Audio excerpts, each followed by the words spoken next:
За, минь сайхан сайдаа асуулт анхааралтай сонсоорой. Энэ төсвийн тогтвортой байдлын зөвлөлийн дүгнэлтэн дээр 25 оны нийт зардлага 73.4%-аар төлөвлөгдсөн боловч гүйцэтгэлээрээ 77.4%-аар зарлага 4%-аар өссөн байна гэсэн дүгнэлт байна л да. Би тэрийг асуусан байхгүй. Хоёр дахь нь яг хөө тэр гадаад зээлийн өсөлт засгийн газрын өөр эдгээр нэмэгдээд байгаа Алтан ширээгийн газрын төсний үйлдвэртэй холбогдуулаад яриад байна. Та бүхэн тараасан материал дээр чинь одоо энэ нийтдээ гадаад зээл тусламж 25 оны яг санхүүч дүн 2 их найд боловч нийт хэлцээрийн дүн чинь 21.1 их найд төгрөг гэж байгаа байхгүй юу? Чи асар их мөнгө шүү дээ. 21.1 их найд. Тэгээ энэ дээр хинт хяналт тавьж байгаа юм. Яг үүндээ над Алтан ширээгийн газрын тус За гүйцэтгэд асууч. Яг үүндээ одоо 2 тэрбум доллараар манай улсын ялангуяа засгийн газрын гадаад өрийг нэмж байгаа над Алтан ширээгийн газрын тостой боловсрох үйлдвэрчин бол эдийн засгийн хувьд ямар ч үр ашиггүй төсөл шүү дээ. Ирээдүйн бүрхэг төсөл шүү. Түүхэн эдийн нөөцгүй, эдийн засгийн өгөөжгүй. Ийм юм дээр ингээ гадаад зээлийн ялангуяа засгийн газрын гадаад орчин нэмэгдээд байна л гэдэг юм.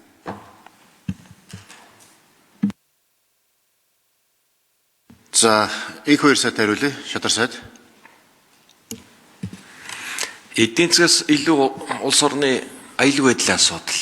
Одоо гадаад оршин гарч байгаа асуудалт холбоотой нефт шатхуудын хангалт яаж хүндэрж байгааг. Тэгэхээр Монгол улс дотооддоо нефт боловсруулах ёстой. Нөөц байна, боломж байна. Үйлдвэр баригдаж байна, 27 онд дуусна. Нефт амжуулах хоолой баригдаж дуусч байна. Одоо бид нефтийн газрын тосныхоо олборлолт геологи хайгуулд тэнд гарсан бодлогын алдаагаа засах юм хууль эрх зүйн орчныг өнөөдөр их хурл хилцэхээр шийдсэн. За энэ хүрээнд бүгдээр дэлгэрүүлж ярих байх. Ер нь засгийн газрын өөр зохистой хэмжээнд байгаа. Нийт дотоодны бүтээгдэхүүн 60 гэсэн дээд босго байгаа. Өнөөдөр 39% байна. Гол нь гадаад зээлийн ашиглалтаа бид нэр нэмж эдийн засгийн одоо хөгжлийн суур салбаруудаа нэлээд анхаарна. Эрчим хүчин дээр, дэд бүтц дээр, сэргээгдэх дээр энэ зээлийн ашиглалтыг нэмэгдүүлнэ. Учир нь юу вэ гэвэл За их хоёр сайд гүйцэтгэд хариулж. гадаад зээлийн ашиглалтыг нэмэгдүүлж бид нар төсвөн маань өнөөдөр урсгал зардлын хэд нэмэгдэл цалин тэтгэврийн их өсөлттэй холбоотойгоор төсвөөр дамжуулж хөгжлийн дэд бүтцүүдийн хөтөлбөрүүдийг санхүүжүүлэх болцоо хязгаарлалт болж байгаа. Иймд гадаад зээлийн ашиглалтыг жоохон нэмье. Монгол улсын одоо засгийн газрын олон улсад гаргасан бүх зээлийн төлбөрүүд, бондуудын төлбөрүүд бүрэн цаг хугацаанд бүрэн төлөгдсөн.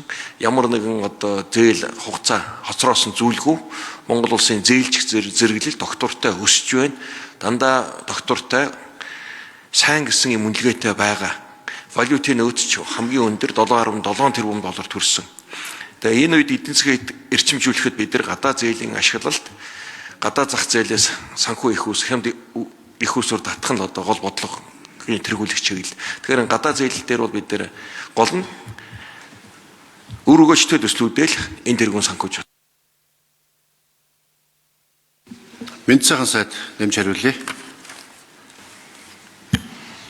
За Ганбаатар гишүүнээ тэр 21 их найд гэж 22 их найд гэж за одоо бидний чинь гадаад зээлийн ашиглаагүй баталгаа зөвлөгдөлж 13.8 их найд байгаа шүү дээ. Тэгэхээр тэр хэмжээр хасагтаад төсөл рүүгээ гараа явуулсан гэсэн үг.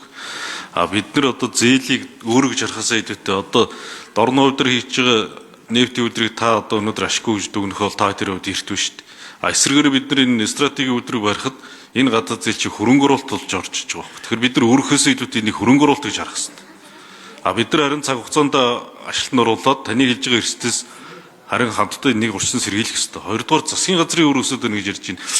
Энэ засгийн газрын хэрэгжүүлж байгаа бүх төсөл хөтөлбөрийн чинь зээл авахыг чинь улсын хурл батлаад тэрийг засгийн газар хэрэгжүүлж байгаа шүү дээ. Тэгээ бид нар одоо өрөө удирдлагын хуулиар бариад их хурл орж иж байгаа зээл хөтөлбөрүүдийг авах эсвүүг нь шийдээд их хурл баталсан тохиолдолд бид нар засгийн газар аваад энэ төсөл хөтөлбөрүүдийг чинь зориултын дагуу хэрэгжүүлээд